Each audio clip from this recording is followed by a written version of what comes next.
Hallo und herzlich willkommen auf dem Permakulturkanal. Allwöchentlicher Rundgang steht an und ich möchte ganz gerne zeigen, was ich in der Woche alles geschafft habe. Außerdem möchte ich 2 Grundnahrungsmittel besprechen, die wirklich im Permakulturgarten unentbehrlich sind bei uns. Und das sind die Bohnen, so wie hinter mir. Die kann man grün schon im so halbreifen Stadium abpflücken und auch natürlich dann für die Einlagerung. Verschiedene Konservierungsmethoden möchte ich vorstellen und außerdem am Rand möchte ich zeigen, das ist auch eine Kultur, die bei uns im Garten nicht mehr wegzudenken ist. Die möchte ich einfach vorstellen auch und was man alles damit machen kann. Also komm doch gerne mit. Wir züchten tatsächlich eine einzige Sorte und die ist sehr, sehr ergiebig. Genauso wie bei Tomaten probiere ich verschiedene Standorte und an einem Standort klappt es mehr, an einem anderen weniger. Wir haben sehr großen Ertrag jedes Jahr mit dieser Sorte und die ist ziemlich alt. Ich weiß auch nicht, wie die heißt. Die ist in der Familie meines Mannes seit Generationen gewesen und die haben wir einfach mitgenommen und pflanzen weiter ein. Die ist jetzt in den letzten 30 Jahren an die klimatische Bedingungen in Norddeutschland, hat sich angepasst und tatsächlich die ersten Jahre etwas gekränkelt, ja, weil die etwas südlicher gezüchtet wurde. Das passiert mit manchen Sorten und das ist auch meist die Ursache, warum es nicht gelingt, die Züchtung. Also es ist Wahnsinn, wie viel da zusammenkommt. Ich bin immer begeistert. Und tatsächlich sind das dieses Jahr 3 Standorte, die würde ich ganz gerne vorstellen. Das sind so Stangen. Das ist nochmal ein Gerüst, woanders im Garten, aber auch in dem gleichen, fast gleichen Standort. Ja, die müssen jetzt alle abgepflückt werden und jetzt werden auch manche für die Samen gelassen und da zähle ich immer ab, zum Beispiel da 1, 2, 3, 4, 5, 6, 7, 8, genau, wenn 8 in einer Kapsel drin sind, dann ist das schon mal ganz gut. Die manchen beinhalten 10, das sind ganz große, dann 1, 2, 3, 4, 5, 6, 7, 8, aber die meisten haben tatsächlich 8, 1, 2, 3, 4, 5, 6, 7, 8. Ja, die würde ich tatsächlich jetzt, die stehen auch so luftig, als Samen behalten. Und das ist so der nächste, also nicht nur die Konservierung und Bevorratung, sondern auch Samenertrag fürs nächste Jahr ist ganz, ganz wichtig. Und die wachsen jetzt im September, das ist eine sehr späte Sorte. Die wachsen im September immer wieder weiter nach. Für mich zählt auch diese Kultur als Grundnahrungsmittel. Und deshalb pflanzen wir auch jedes Jahr sehr viele Bohnen ein. Ich glaube, als Kind mochte ich die gar nicht. Aber mittlerweile ist das ganz wichtig. Ich frage mich, warum auf Bohnenblätter die Weinbergschnecken sich ganz wohl fühlen. Daneben ist eine Weinrebe und wir haben schon im ganzen Sommer beobachtet, dass ganz, ganz viele kleine hier auf den Blättern sitzen. Aber vielleicht ja, ist es auch so in der Nahrung für die Weinbergschnecken. Das ist mir neu, das ist jetzt die Beobachtung von diesem Jahr. Die sind verschiedene, also tatsächlich in verschiedenen Größen hier. Ich lasse die hier liegen. Ich glaube, das war ein Fehler, das Blatt zu pflücken. Der nächste Standort ist die Terrassenwand. Hier ist es etwas schattig und da war ich Anfang des Sommers etwas skeptisch, aber die Bohnen wachsen genauso gut wie an der Rankhilfe und der Ertrag ist ganz gut.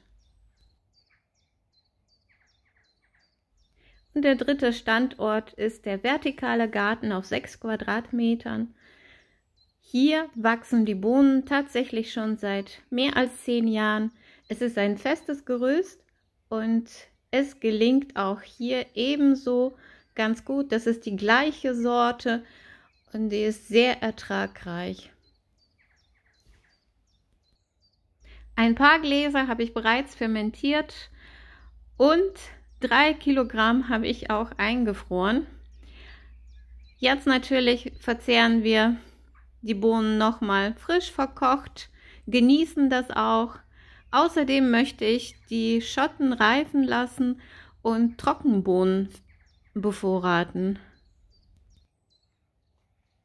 Amaranth ist gerade auch eine ganz interessante Pflanze zum Experimentieren. Da, wo die Freilandtomaten standen, steht am Rande von dem Tomatenfeld ein ja, ich glaube 4 Pflanzen sind das. Die Amaranthpflanzen, die gehen jetzt in die Blüte. Die tragen tatsächlich bis Oktober. Das sind so kleine Wedelchen.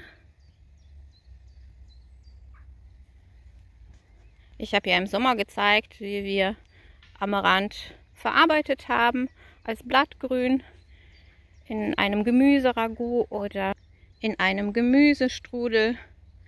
Und jetzt ist die Zeit der Blüte und da werden ganz kleine Samenkapseln sein. Die Gewinnung von Samen oder von dem Getreide ist sehr aufwendig. Da gibt es Methoden und kleine Trommel. Das würde ich auch ganz gerne jetzt ausprobieren, wenn wir genug haben. Wenigstens in einem kleinen Sieb, dass ich das aussiebe. Die werden erstmal getrocknet, also dieser Wedel muss noch wachsen, ganzen Oktober. Und dann zum Oktober wird das tatsächlich geerntet, getrocknet, luftig getrocknet. Das letzte Jahr habe ich einfach eine ausrangierte Kissenhülle genommen und dann weniger reingetan und aufgehängt. Nach 2 Wochen fallen die Samen einfach in die Kissenhülle rein. Und man könnte das auch dann weiter durchsieben, die sind dann so trocken. Das werde ich dieses Jahr versuchen und auch mal zeigen, wie das funktioniert. Von dem Amaranth möchte ich nächstes Jahr etwas mehr einpflanzen, auch für Getreidegewinnung.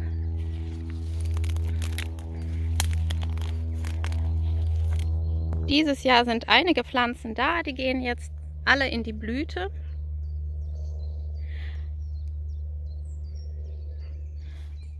Warum ich das ganz gerne möchte, Amaranth, Getreide und Blattgrün ist sehr gesund, beinhaltet einen Stoff Squalen, das kommt sehr selten in der Natur vor und in sehr kleinen Mengen. Squalen sorgt für die Zellenerneuerung und Beluftung, also ist das ein Jungbrunnen. Eine Jungbrunnenpflanze. Wir experimentieren damit seit mehr als 10 Jahren. Meine Eltern haben damit angefangen und ich führe das einfach weiter. Getreidebrei ist ja sehr speziell im Geschmack. Man muss sich daran gewöhnen. Das hat mehrere Monate gedauert. Es hat mir einfach nicht geschmeckt. Zurück zu der Bohnenernte. Es stellt sich die Frage, wenn die Ernte so üppig ist, wie lagert man den Überschuss?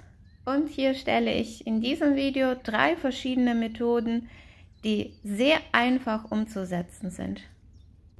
Und zum Einfrieren brauche ich 1 Kilo Bohnen und 2 Gläser.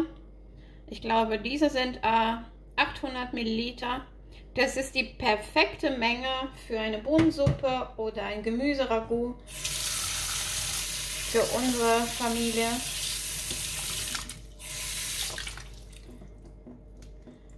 Die Bohnen werden klein geschnitten, dann direkt in das Glas.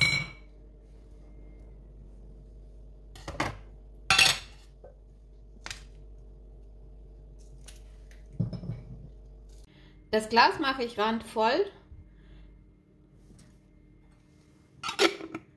mache tatsächlich zu und in diesem Zustand werden die Bohnen eingefroren. Die halten sich am besten frisch, wenn man in den Gläser die einfriert, verlieren ihren Geschmack nicht und ungefähr bis Januar und Februar haben wir noch einen Vorrat von Stangenbohnen, also Brechbohnen, grün, und danach wird es einfach aufgebraucht und es ist dann ein anderes Gemüse dran, was wir essen, aber bis Februar haben wir was. Für die fermentierten Bohnen brauchst du eine Salzlake, 10%ige Salzlake. Da brauchst du 3 Esslöffel für 250 Milliliter.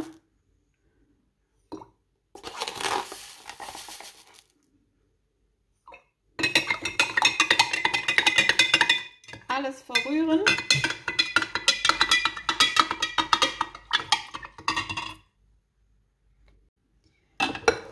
Und die Bohnen einfach damit übergießen.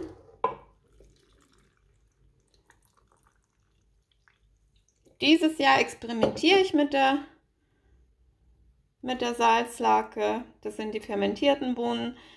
In 3 Wochen sind die fertig und die könnte man auch in der Suppe verkochen, genauso wie die eingefrorenen Bohnen. Ich wollte variieren und ausprobieren. Außer eingefrorenen und fermentierten Bohnen koche ich jedes Jahr auch die Suppe ein. Letztes Jahr habe ich schon ein Video gedreht zu dem Einkochen von Gemüseragout und Bohnensuppe. Dieses Video verlinke ich dir in der Infobox und im ersten Kommentar. Und so endet erstmal diese sonnige Woche. Und eine verrückte Saison geht auch zu Ende. Ich wünsche dir viel Freude beim Gärtnern und Bevorraten. Und möchtest du meine Experimente weiter mitverfolgen, dann abonniere gerne den Kanal. Für heute verabschiede ich mich und sage Tschüss und bis zum nächsten Video. Ach, übrigens, Daumen nach oben kannst du mir auch geben und natürlich den Kanal abonnieren.